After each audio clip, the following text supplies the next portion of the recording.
Hello student, welcome to my YouTube channel. Students, आप लोगों को यह जानकर काफ़ी ज़्यादा खुशी होगी कि मैं कक्षा 6वीं की 8 के डब्बा पुस्तक संस्कृत का पार्ट 8 लेके आ चुका हूं। तो मैंने संस्कृत का पार्ट 1 से लेकर 7 तक संपूर्ण सोल्यूशन करवा दिया था। आज की इस वीडियो में आप लोग सामने यहाँ पर 8 पार्ट का संपूर्ण सोल्यूशन कराने जा रहा हूँ। तो चलिए शुरू करते हैं। तो जैसा कि स्टूडेंट आप लोग यहाँ पर देख सकते हो, यहाँ पर लगा अष्टम पाठ परोपकार है। तो परोपकार से ही संबंधित कुछ क्वेश्चन आएंगे, उन क्वेश्चन के आंसर हमें अपनी बुक में भरना है। किस प्रकार से भरना, चलिए तो सब बताएंगे आप लोग सामने। यहाँ पर सही विकल्प यानी बहुविकल्पीकरण, इनमें से आपको 4 में से कोई एक को सही करना है। तो पहले लगा यहाँ पर अस्मभ्य सर्व सुख ददाति, तो इसका सही आंसर हो जाएगा चौथा वाला। चौथे वाले पर आपको राइट का चिन्ह लगा देना और प्रकृति हो जाएगा। तो यहाँ पर उत्तर की जगह पर आपको प्रकृति लिख देना है। अगला क्वेश्चन है क्वेश्चन नंबर 2, जिसमें लगा है गाँव परोपकार है। तो गाँव परोपकार में आपका दूसरा वाला ऑप्शन सही हो जाए, जिसमें जगह है द्वहंती यानी द्वहंती है। दूसरा वाला आपका सही आंसर है। तीसरे क्वेश्चन देखते हैं। तीसरे क्वेश्चन में लिखा है परोपकार पुनः परापापाय परिणाम वाक्य चतुर्विभक्ति युक्त शब्द नास्ति। तो इसका सही आंसर हो जाएगा यहाँ पर चौथा वाला, जिसमें लिखा हुआ परपीड़नम यानी परपीड़नम हो जाएगा इसका सही आंसर। अगला क्वेश्चन है क्वेश्चन नंबर 4, जिसमें लिखा है सामने यहाँ पर सरस्वती सतत नमः अत चतुर्विभक्ति शब्द युक्त अस्ति।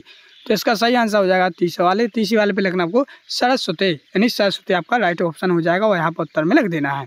इसी क्रम में बढ़ते नेक्स्ट आप लोग सामने यहाँ पर अगला 5वां, जिसमें लिखा है व्याकरण नियम अनुसार चतुर्थी विभक्ति भिन्न शब्द अस्ति।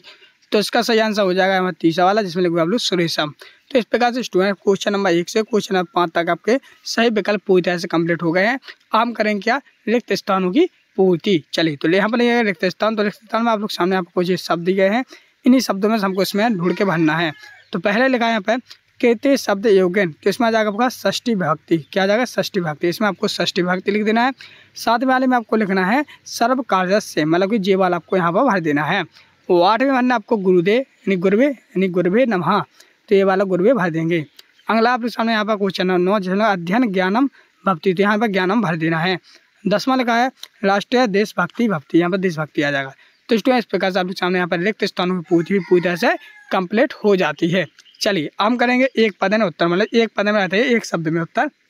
पहला का है परिश्रम उपक्रम का, तो इसमें आपका परोपकार है, तो इसमें आपको परोपकार भर देना है।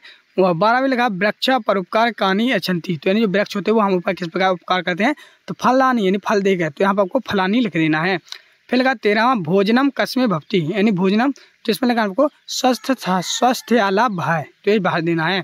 अगला क्वेश्चन है 14, जिसमें लगा पिता पुत्रा किम ददाति, तो इसमें आ जाएगा विधानम, क्या जाएगा विधाननम। तो इस प्रकार से क्वेश्चन नंबर 14 का आंसर हो जाएगा। अगला क्वेश्चन नंबर 15, जहाँ से आपके लग जाते हैं एक वाक्य उत्तर, मतलब एक वाक्य का उत्तर लिखना है। जहाँ पर जन सेवा किम करोति यानी जन सेवा कौन करता है, तो इसका आंसर आप लोग यहाँ से लिखेंगे जन सेवा यानी जन सेवक राज्य समाज विकास सतत कराए कार्य, तो ये आपका 15वें का आंसर हो जाएगा। क्वेश्चन नंबर 16 लिखा है स्वास्थ्य किमत भक्ति, इसमें आ जाए स्वास्थ्य किम भक्ति, तो इसमें लगाने को आपको स्वास्थ्य ज्ञानम परिश्रम चा भक्ति, तो ये आपका क्वेश्चन नंबर 16 का आंसर पूरी तरह से कंप्लीट हो जाता है। क्वेश्चन नंबर 17 लिखा है का परोपकार प्रयति, तो इसका सही आंसर हो जाएगा प्रकृति परोपकार प्रयति, तो ये आपका क्वेश्चन नंबर 17 का आंसर हो जाता है। क्वेश्चन नंबर 18 लिखा किम अवश्यम करणीयम, तो इसमें आपका जल संरक्षण वायु संरक्षण भू संरक्षण चा अवसंति करणीयम, तो ये आपका क्वेश्चन नंबर 18 का आंसर हो जाएगा। अब यहाँ से लग जाता है आपके द्विगुत्तीय प्रश्न। तो द्विगुत्तीय प्रश्न में आपको इन सभी जो आपके सामने यहाँ पर शब्द दिख रहे हैं, इन्हीं शब्दों को देखकर हमें कितने वाक्य लिखने हैं, 5 वाक्य लिखने हैं। तो पहला वाक्य लिखेंगे धनम राष्ट्रीय, यहाँ से लिखो धनम राष्ट्र विकास साभवती, ये हो जाएगा। दूसरे में परिवार पिता पुत्र विधानम ददाति, और तीसरे में सैनिक देश सुचाय स्वस्थ ऐसी बलिदान करोति। चौथे में आ जाएगा सूर्य लोकहितम करोति।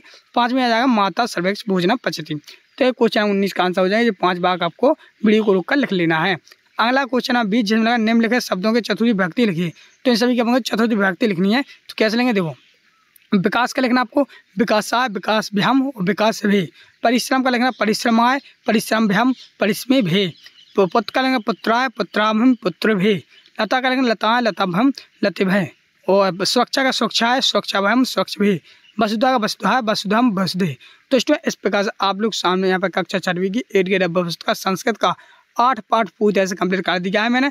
अगर आप लोगों ने चैनल को सब्सक्राइब नहीं किया तो कर लेना, ताकि जो मैं पार्ट 9 लाऊं उसका भी आपको नोटिफिकेशन मिल सके और आप 9 पार्ट को भी पूरी तरह से कंप्लीट इसी प्रकार से भर सकें। और बाकी किताबें जैसे हिंदी गणित इंग्लिश सबके संपूर्ण मैंने चैनल पर डाल दी है, आप लोग चैनल पर जाकर बाकी किताब भी भर सकते हैं। मिलते हैं नेक्स्ट वीडियो, तब तक के लिए जय हिंद जय भारत।